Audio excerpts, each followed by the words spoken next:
There's a prison in America that no inmate has ever escaped from. Not one, not in 30 years.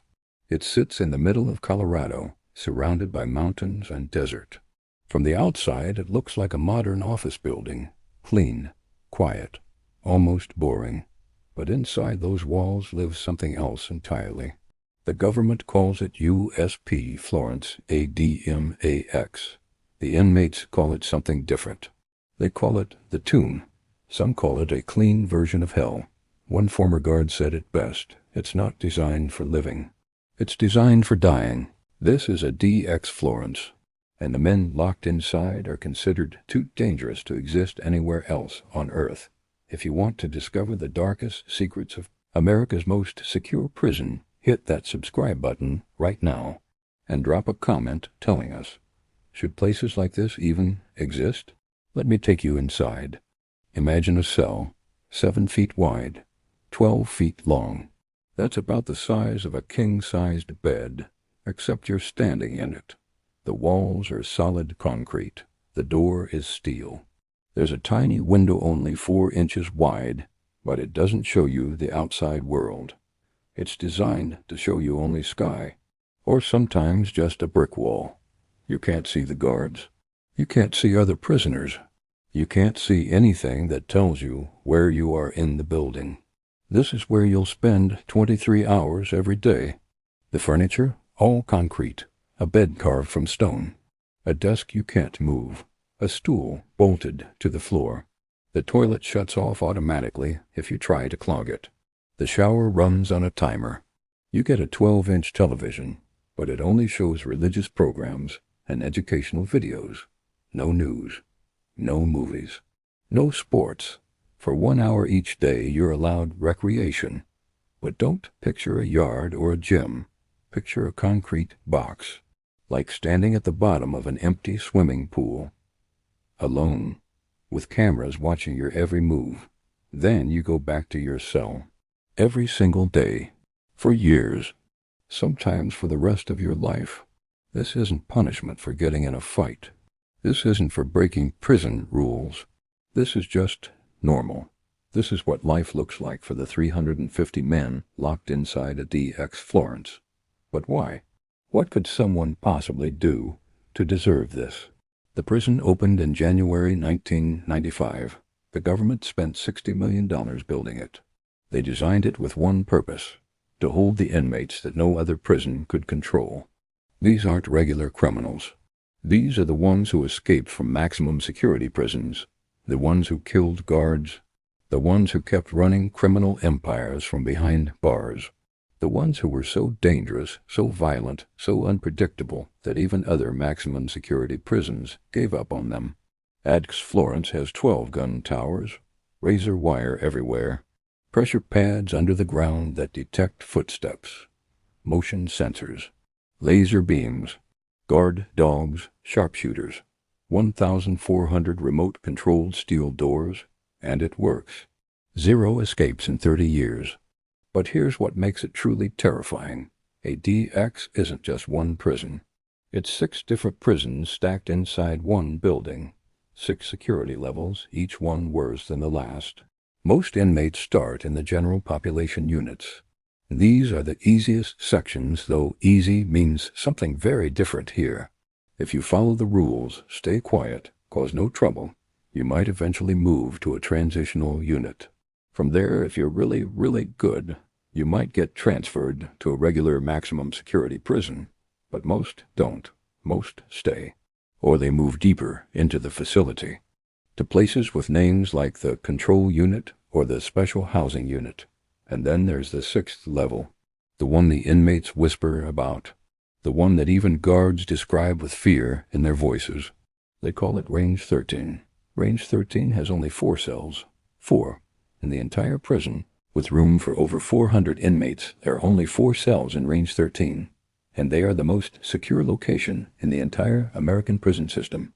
The cells are soundproofed, darkened, watched by cameras 24 hours a day with audio recording. Guards never have to touch the inmates.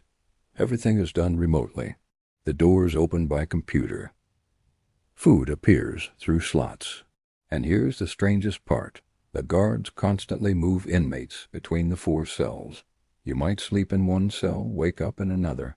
They never let you stay in the same place long enough to plan anything, long enough to find a weakness, long enough to hope. Only the absolute most dangerous criminals in America go to Range 13. Right now, one of them is a man who escaped from maximum security prisons twice. Not once, twice. Both times he had help from the inside, corrupt guards, elaborate tunnels, millions of dollars in bribes. His cartel was so powerful they could buy anyone, break anyone, kill anyone. Mexican authorities tried everything to hold him. They moved him between prisons. They put him under constant watch. Nothing worked. So the United States made him a promise. If you ever end up here, you will never see freedom again. They kept that promise. In Range 13, he lives in a concrete box. His wife isn't allowed to visit. She helped him escape before. So she's banned for life. He gets one 15-minute phone call per month. No newspapers. No contact with other inmates. No sunlight. No hope. His name is known worldwide, but in Range 13, he's just another number. And he's not alone. In another cell, maybe next to him, maybe across the hall, they never know, sits a man who tried to blow up an airplane. December 22nd, 2001. American Airlines Flight 63. Paris to Miami. 197 passengers and crew on board. He had explosives packed into his shoes. Real explosives. Enough to punch a hole through the fuselage at 30,000 feet. Everyone would have died. But he couldn't light the fuse. Not because he changed his mind. Not because he felt guilty. But because his feet had been sweating. The fuse was too damp. It wouldn't catch fire. Passengers tackled him. Flight attendants tied him down. Fighter jets scrambled to escort the plane to Boston. He was arrested the moment they landed. Now he spends every day in a 7 by 12-foot cell, probably a few feet away from the drug lord. 2 men who destroyed countless lives, living in silence, never speaking, never seeing each other. Want to know who else lives in this nightmare? Drop a comment with your guess, and don't forget to subscribe. We're just getting started. But Range 13 isn't the only horror show at ADX Florence. There's another section called the Special Security Unit. The government gave it a simpler name, 8 Unit. This is where they send terrorists. Not just any terrorists. The ones connected to the attacks that changed America forever. The ones who planned, funded, or carried out operations that killed hundreds or thousands of innocent people. The rules in H Unit are different. Inmates here live under something called Special Administrative Measures, SAMs for short. It means the Attorney General of the United States personally decided these men are so dangerous that even their words could kill. So they're cut off from the world. No group prayer with other inmates. No recent newspaper's news could be coded messages. Phone calls are rare and heavily monitored. Letters are read, copied, and sometimes never delivered. Some inmates get one 15-minute call per month. That's it. One man in HU Unit has been living this way since 2006. He's connected to the deadliest terrorist attack on American soil. But he wasn't on one of the planes. He was arrested a few weeks before the attack. Pure luck, really. He was taking flight lessons in Minnesota, and something seemed off. The instructors reported him. The FBI arrested him on August 16, 2001. Less than a month later, the Twin Towers fell. Investigators believe he was supposed to be the 20th hijacker. He was training for the same mission, getting ready to die the same way. But he got caught too early. Now he sits in a cell at ADX Florence, the only person ever convicted in an American civilian court for crimes related to September 11th. He will never leave. Not in 10 years. Not in 50 years. Not ever. But he's not the most dangerous man in H Unit down the hall. There's another inmate. Older now. Quieter. But his name still makes investigators' blood run cold. February 26, 1993. World Trade Center. North Tower. A truck bomb exploded in the underground parking garage. The blast killed 6 people and injured over 1,000. The bomber wanted something bigger. He wanted the North Tower to collapse into the South Tower. He wanted tens of thousands dead. It didn't work. The towers stayed standing, but it was a warning. A test run? 8 years later, the towers did fall. The man who built that 1993 bomb is still alive. He's been locked in ADX Florence since 1996, almost 30 years now. For more than 7 of those years, he lived in Range 13, 24 hours a day in a concrete box. No sunlight, no human touch, just cameras and silence. His sentence, life in prison, plus 240 more years, just to be sure. And here's the terrifying part. He's connected to the 9/11's mastermind. Family. Blood. The same ideology, the same training, the same goal. 1 bomb in 1993, 2 planes in 2001, thousands dead. And the men responsible are all connected. Some are dead, some are in Guantanamo Bay, but several are here, at ADX Florence in a unit, living in silence. Let me tell you about another man. April 15th, 2013, Boston Marathon. A beautiful spring day, thousands of runners, crowds cheering, families celebrating. Then 2 bombs exploded near the finish line. 3 people died instantly, including an 8-year-old boy. 264 people were injured. 17 lost limbs. The city went into lockdown. Police hunted the bombers for days. They found them, 2 brothers. One died in a shootout with police. The other was captured hiding in a boat in someone's backyard. He was 19 years old. His trial was massive. The prosecution asked for the death penalty. The defense said he was brainwashed by his older brother. The jury didn't care. They sentenced him to death. But death row takes decades in America. Lawyers file appeals. Courts review cases. It's a slow process.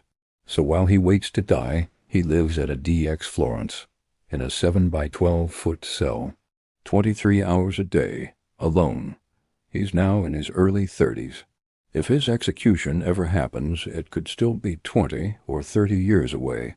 Until then, ADX Florence is his home. But not everyone at ADX is a terrorist. Some are gang leaders, men who ran criminal empires from prison cells in regular prisons. They'd use smuggled phones to order hits. They'd pass messages through visitors. They'd recruit new members, move drugs, plan murders, all from behind bars. Regular prisons couldn't stop them, so they got sent to ADX. One inmate is a gang leader from Chicago. His organization had tens of thousands of members across the United States. Even from prison, he controlled everything. Money, drugs, violence. His word was law on the streets. Now his word means nothing. No phone calls to soldiers. No messages to lieutenants. No contact with the outside world. His empire crumbled without him. Another inmate helped blow up a government building in Oklahoma City. April 19, 1995. A truck bomb killed 168 people, including 19 children in a daycare center. It was the deadliest domestic terrorist attack in American history until 9/11. The mastermind was executed in 2001, but his partner is still alive, still locked up. He got 161 consecutive life sentences, the longest prison sentence ever given to a single person in American history. He'll never leave. None of them will. Former inmates say the worst part isn't the cell. It's not the concrete or the steel or even the isolation. It's the silence. One man who spent years at ADX said, "You're made to languish. You fall into despair when you're literally buried alive, 24 hours a day in a concrete cage, a sarcophagus underground." Another inmate went insane from the isolation. He bit off both of his pinky fingers, cut off his earlobes, even mutilated his own genitals. The pain was better than the emptiness. At least 8 inmates have killed themselves at ADX Florence. Maybe more. The Bureau of Prisons doesn't always release those numbers. Roughly 1/3 of ADX inmates have diagnosed mental illnesses. Some came in that way. Others develop them after years of solitary confinement. The United Nations has said the conditions at ADX might qualify as torture. Even a former warden agrees. Robert Hood ran ADX Florence from 2002 to 2005. After he retired, he said something shocking. "It's a place we can't be proud of. The ADX is not built for humanity. It's the death penalty on a payment plan." Another warden called it a clean version of hell, but the government says it's necessary. These men are too dangerous, too violent, too unpredictable. If they weren't here, where would they go? There's something the government doesn't tell you about ADX Florence. Something hidden even deeper than Range 13. It's not a place. It's a list.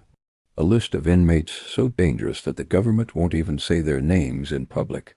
Won't confirm they're there. Won't acknowledge they exist. These are the ghosts of ADX Florence. Think about what you already know. Drug lords who escaped twice. Bombers who killed hundreds. Terrorists who changed the world. Those names are public. We know they're there because courts announced their sentences. Newspapers covered their trials. But what about the ones we don't hear about? In 2009, something strange happened. The Bureau of Prisons released a list of ADX inmates. Journalists analyzed it. Human rights groups studied it. They noticed something odd. The list had gaps. Not mistakes. Gaps. Spaces where names should be but weren't. Inmates transferred in but never transferred out. Court records showing people sentenced to ADX, but no confirmation they ever arrived. The government was asked about it. Their response? Silence. Why would they hide certain inmates? What could someone do that's worse than bombing marathons or flying planes into buildings? The answer is simple and terrifying. These are the inmates who still have power. Even from inside a concrete box, their words could start wars. Their names could inspire attacks. Their very existence is classified. Some people believe there are high-level spies locked in ADX. Foreign agents who know too many American secrets to ever be released or even acknowledged. If other countries knew they were there, it could create diplomatic disasters. Others think there are informants. People who betrayed terrorist organizations or cartels and now need to disappear completely. If their former allies knew where they were, the prison itself might become a target. And then there are the ones nobody talks about.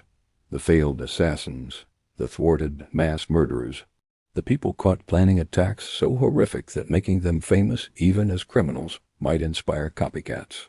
So they vanish. They're given new prison identification numbers. Their real names are sealed. Lawyers sign non-disclosure agreements. Family members are told not to speak publicly. And they spend the rest of their lives in a 7x12 concrete box, erased from history. But let's talk about the inmates we do know about, because their stories are wild enough. Remember the drug lord in Range 13, the one who escaped twice? His name is Joaquin Guzman. But the world knows him as El Chapo. For decades, he ran the Sinaloa cartel, one of the most powerful drug trafficking organizations on the planet. His empire moved cocaine, heroin, marijuana, and methamphetamine into the United States by the ton. Literally tons. Billions of dollars. Thousands of murders. Mexican authorities arrested him in 1993. He spent 8 years in prison. Then, in 2001, he escaped. How? He hid in a laundry cart and was wheeled right out the front door. Guards were paid off. Security cameras mysteriously malfunctioned. By the time anyone noticed, he was gone. He stayed free for 13 years. His cartel grew stronger, richer, more violent. They caught him again in 2014. This time, Mexican authorities weren't taking chances. They put him in Altiplano, their highest security prison. 24-hour video surveillance. Guards everywhere. No blind spots. 1 year later, he escaped again. But not in a laundry cart. His people dug a tunnel. Not a small tunnel. A mile-long tunnel. With lights, ventilation, a motorcycle on rails to move dirt and supplies. It took months to build and millions of dollars to fund. The tunnel opened directly under the shower in El Chapo's cell, the one spot without camera coverage.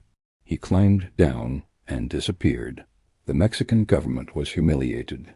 The United States was furious. This man had made fools of everyone. When they caught him a third time in 2016, the U.S. government demanded extradition. Mexico agreed immediately. They didn't want him escaping again. El Chapo arrived in New York in January 2017. His trial lasted 3 months.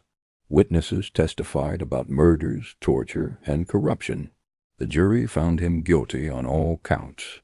On July 17, 2019, he was sentenced to life in prison plus 30 years. Then he was flown to Colorado, to ADX Florence, to Range 13.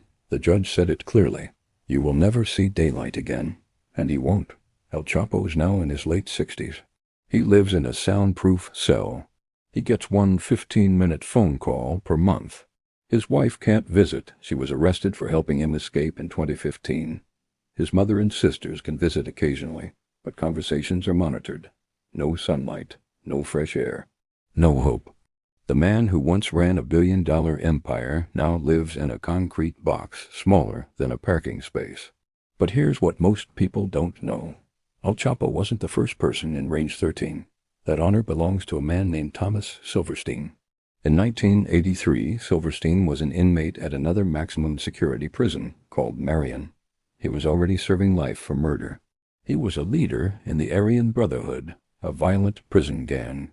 On October 22, 1983, Silverstein and another inmate named Clayton Fountain decided to kill 2 prison guards. Why? Because they could. Because it would increase their status in the gang. Because they were already serving life and had nothing to lose. They stabbed Officer Merle Klutz and Officer Robert Hoffman to death. Brutal, planned murders. The government had a problem. What do you do with inmates who are already in maximum security but still killing people?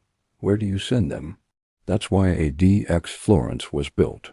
Silverstein was eventually transferred there and placed in Range 13. He spent decades in total isolation. No contact with other inmates, no phone calls, no visits from anyone except lawyers. He died in 2019 at the age of 67. He spent 36 years in solitary confinement, the longest anyone in the American prison system has endured. His body just gave out. Decades of isolation destroyed him mentally and physically. But the government says it was necessary. If they'd put him in a regular prison, even a maximum security one, he would have killed again. Maybe they're right. Maybe they're not. But Silverstein's death didn't empty Range 13. Someone else took his place. Then someone else. The cells never stay empty for long. If this story is blowing your mind, hit that subscribe button and drop a comment. What's the worst crime you've ever heard of? Let's discuss below. Now let me tell you about the strangest friendship in ADX history. In the late 1990s, 3 inmates were housed in the same section of ADX Florence. They couldn't see each other's cells are designed to prevent that. But during their 1 hour of daily recreation, they were placed in concrete cages close enough to talk through wire mesh. One was Theodore Kaczynski, the Unabomber, a Harvard-educated mathematician who spent 17 years mailing bonds to scientists, professors, and business executives. He killed 3 people and injured 23 others. The second was Timothy McVeigh, the Oklahoma City bomber. Killed 168 people, including 19 children. The third was Ramzi Youssef, the 1993 World Trade Center bomber. 3 of the most infamous terrorists in American history. And they became friends, not allies. Not partners, just friends. They'd talk during recreation, share stories, debate philosophy. McVeigh and Kaczynski especially got along. Both hated the federal government. Both believed violence was justified to make political statements. Kaczynski once wrote that McVeigh was intellectually limited, but still interesting to talk to. McVeigh said Kaczynski was fascinating, but too rigid in his thinking. Meanwhile, Youssef, the actual international terrorist, mostly kept to himself. It's surreal when you think about it. 3 men who killed hundreds of people between them, casually chatting in concrete cages like neighbors discussing the weather. McVeigh was executed in 2001. His execution was fast only 6 years on death row, which is unusual. Most death row inmates wait decades.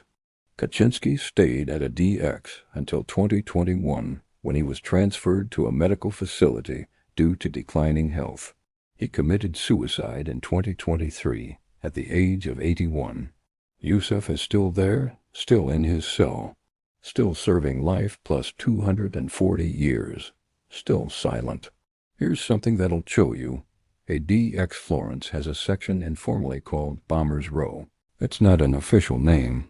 Guards started using it because so many bombers ended up in the same area. The Unabomber, the Oklahoma City bombers, the Shoe Bomber, the Millennium Bomber, a man who tried to blow up Los Angeles International Airport on December 31st, 1999.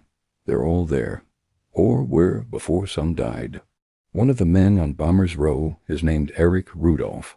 He planted a bomb at the 1996 Atlanta Olympics. It exploded in Centennial Olympic Park, killing one person and injuring over 100 others. But he didn't stop there. Over the next few years, he bombed an abortion clinic and a lesbian nightclub.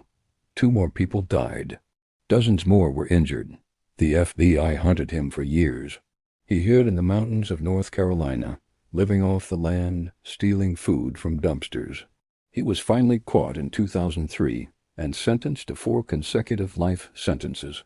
Now he's at ADX Florence, probably in a cell a few doors down from the Shoe Bomber, maybe across the hall from the Millennium Bomber. They can't see each other, can't talk, can't communicate. But they're all there, in the same hallway, breathing the same recycled air. Killers who tried to change the world with explosives, now locked in concrete boxes, forgotten by everyone except their victims. Let's talk about someone you probably never heard of. Robert Hansen. He was an FBI agent. Spent 25 years working for the Bureau. Investigated Soviet spies. Protected American secrets. Except he was also selling those secrets to Russia. For over 20 years, Hansen gave the Russians classified documents, names of American agents, details of intelligence operations, nuclear secrets. He was paid over $1 million. The damage he caused is almost impossible to calculate. American spies were arrested. Some were executed. Operations were blown. National security was compromised. The FBI finally caught him in 2001. He pleaded guilty to avoid the death penalty and was sentenced to life in prison without parole. He was sent to ADX Florence. On June 5, 2023, Hansen was found dead in his cell. He was 79 years old. The official cause of death wasn't released, but sources say it was natural causes. He spent 22 years in solitary confinement, 2 decades in a concrete box, alone with his thoughts, knowing he betrayed his country. Some people say that's justice. Others say it's torture. Maybe it's both. Here's the thing about ADX Florence that nobody talks about. It breaks people. Even the strongest, most hardened criminals crack under years of total isolation. Human beings aren't designed for this. We need social interaction. We need stimulation. We need connection. Take all that away and the mind starts to fall apart. Inmates report hallucinations, hearing voices, seeing things that aren't there. Some talk to themselves for hours. Others stop talking entirely. One former inmate described it like this. Time stops meaning anything. You don't know if it's day or night. You don't know what month it is.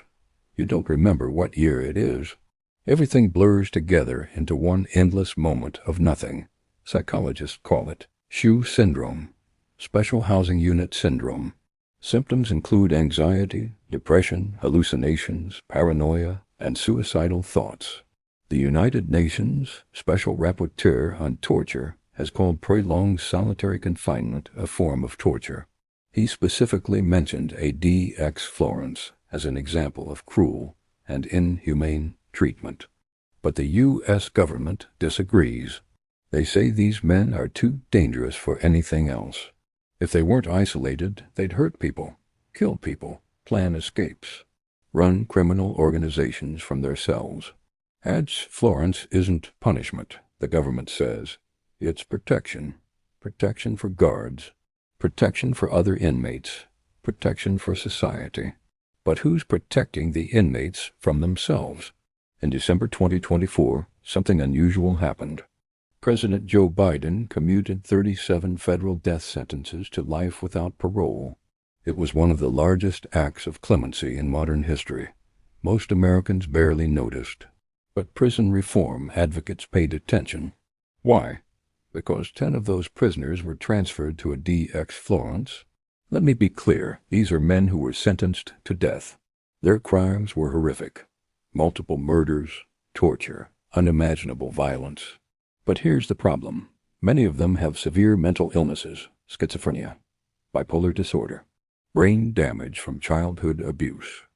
Bureau of Prisons policy says inmates with serious mental illness shouldn't be placed in ADX Florence. The isolation makes mental illness worse, much worse. But they were sent there anyway. Why? Because they're too dangerous for regular prisons. Even maximum security prisons with death row units couldn't handle them safely. So now they're at ADX, in concrete cells, 23 hours a day. With mental illnesses that will only get worse in isolation, critics say it's cruel. The government says it's necessary. And the inmates? They don't get a say. Let me tell you the truth about ADX Florence. It's not a prison. Not really. Prisons are supposed to rehabilitate. They're supposed to prepare people to rejoin society. Even maximum security prisons have programs education, job training, therapy. ADX has none of that. There's no point. Nobody leaves. Nobody gets rehabilitated. Nobody rejoins society. ADX is a warehouse, a storage facility for human beings deemed too dangerous to exist anywhere else. Former Warden Robert Hood said it best. It's a tomb. People are there to die. And they do. Some die of old age, some die of suicide, some just fade away. Their bodies give out after years of isolation and psychological torture, but they all die there. El Chapo will die there. The Boston Marathon bomber will die there. The shoe bomber, the Millennium bomber, the gang leaders, the spies, they'll all die there. In concrete cells, alone, forgotten. The prison has been open for 30 years. In that time, roughly a dozen inmates have been released. A dozen out of thousands. The rest stayed or died. So here's the question nobody wants to answer. Should ADX Florence exist? Some people say yes, absolutely. These are monsters. They killed children. They blew up buildings. They sold out their country. They deserve to suffer. Others say no. This is torture. Prolonged solitary confinement destroys the human mind. Even the worst criminals deserve basic human dignity. And then there are people who say, I don't know. Maybe some people are too dangerous for anything else. Maybe this is the only option. What do you think? Should there be a place for the worst of the worst? A tomb where killers and terrorists are buried alive, spending decades in concrete boxes until they die? Or is ADX Florence itself a crime, a violation of human rights disguised as justice? There's no easy answer. But 350 men are living that question right now, in cells 7 feet wide and 12 feet long, 23 hours a day, for the rest of their lives. No escapes, no hope, no end, just silence and concrete. And time, the prison that no one escapes. The inmates too dangerous to name. The secret's buried in Range 13. This is ADX Florence, and it's still operating. Right now. This very moment, in the mountains of Colorado, hidden in plain sight. The tomb keeps growing. New inmates arrive. Old inmates die. The cycle continues forever.